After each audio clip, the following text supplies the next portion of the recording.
सफलता पाने के लिए हर व्यक्ति कठिन परिश्रम करता है, लेकिन कई बार दिन रात किए गए परिश्रम से भी मनचाहे परिणाम हासिल नहीं होते, जिससे हमारा मन उदास हो जाता है। ऐसे में आचार्य चाणक्य के सिद्धांत और विचार हमारे लिए लाभदायक साबित हो सकते हैं। दरअसल आचार्य चाणक्य एक महान विद्वान और कुशल रणनीतिकार थे। उनकी नीतियां आज भी लोगों का मार्गदर्शन करती हैं।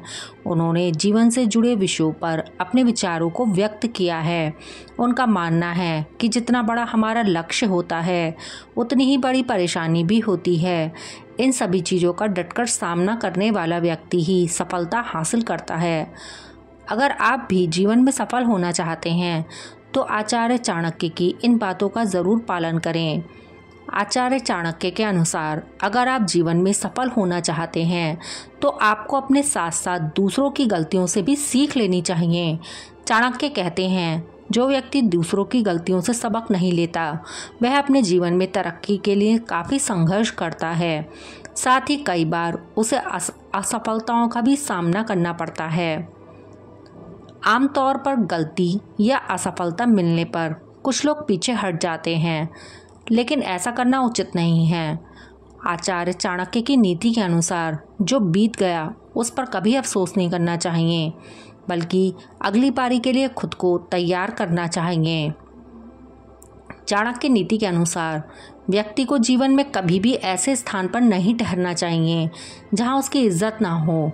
यदि आप अपना आत्मसम्मान को प्राथमिकता देंगे तो आप एक सफल व्यक्ति बन पाएंगे। इंसान को कभी भी भाग्य के भरोसे काम नहीं करना चाहिए। व्यक्ति अपनी मेहनत और लगन से ही अपना भाग्य बनाता है। इसलिए आचार्य चाणक्य कहते हैं कि इंसान को कठिन से कठिन परिस्थितियों में भी अपने लक्ष्य के प्रति अड़े रहना चाहिए। किसी भी व्यक्ति का भविष्य उसकी वर्तमान परिस्थितियों के आधार पर मत आंकिए, क्योंकि समय में इतनी ताकत है कि वह काले कोयले को चमकदार हीरे में बदल सकता है। वाणी की पवित्रता, मन की, इंद्रियों की और एक दयालु हृदय की आवश्यकता उस व्यक्ति को होती है जो दिव्य मंच पर उठने की इच्छा रखता है। हर मित्रता के पीछे कोई ना कोई स्वार्थ होता है। बिना स्वार्थ के कोई दोस्ती नहीं होती। यह एक कड़वा सच है।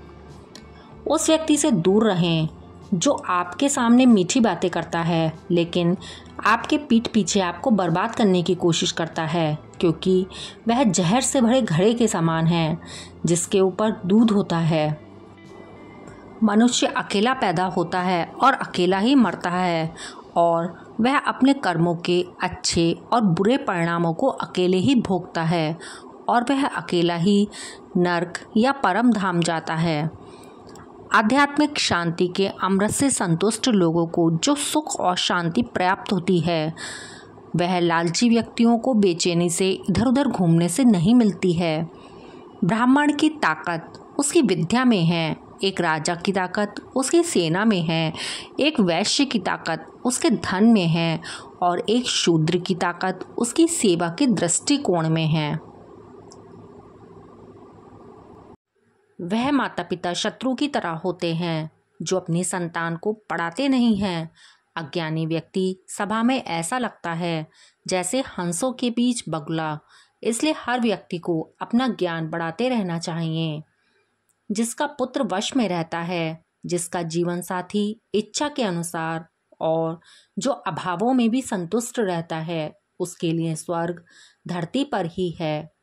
जो व्यक्ति अपने मित्र और रिश्तेदारों को छोड़कर पराये लोगों को महत्व देता है, वह खुद ही एक दिन नष्ट हो जाता है, जिस तरह किसी राजा का राज्य अधर्म से नष्ट हो जाता है। शिक्षक कभी साधारण नहीं होता। प्रलय और निर्माण उसकी गोद में पलते हैं। कहीं झगड़ा या लड़ाई हो जाने पर, अपने भयंकर शत्रु से भयानक आक्रमण होने पर, या किसी पापी का साथ हो जाने पर जो वहां से भाग निकले वही बुद्धिमान होता है। अंत में विजय उसी की होती है। जो सदा मीठा बोलता हो उसके लिए कोई पराया नहीं। जिसके पास विद्या जैसा धन हो वह कहीं भी जाकर रह सकता है। व्यापार करना हो तो कोई देश दूर नहीं। आत्मविश्वास से बढ़कर इस संसार में दूसरी कोई ताकत नहीं। लोगों को उतना ही बताओ जितना कि उन्हें जानने की ज़रूरत है। उन्हें उससे ज़्यादा बताना व्यर्थ है। चाणक्य के अनुसार आपकी बातों को अनसुनी करने वाले लोग विश्वास के योग्य नहीं होते। आपको दुख में देखकर खुश रहने वाले लोगों पर कभी भरोसा नहीं करना चाहिए। ऐसा व्यक्ति आपको धोखा ज़रूर देगा। इसलिए इन लोगों को वही बातें बताएं जो आप हर किसी से साझा कर सकते हैं। कभी भी मूर्ख लोगों से विवाद नहीं करना चाहिए। ऐसा करने से केवल आपका ही नुकसान होता है, साथ ही इससे आपकी छवि पर भी बुरा प्रभाव पड़ता है। इंसान को भविष्य के लिए हमेशा धन संचय करके रखना चाहिए। ऐसा करने से आप किसी भी मुश्किल का सामना कर सकते हैं। इसलिए घर में धन का संग्रह होना अति आवश्यक है। इसलिए हमेशा धन को बहुत सोच विचार कर ही खर्च करें। जितना हो सके उसका संचय करें। आमतौर पर लोग अपनी कमजोरी अपने करीबियों को बता देते हैं, जिसका परिणाम केवल दुख ही होता है। आचार्य चाणक्य के अनुसार मनुष्य को अपनी कमजोरियां किसी को नहीं बतानी चाहिए। ऐसा करने पर सामने वाला व्यक्ति उस कमजोरी को किसी के भी सामने उजागर कर सकता है।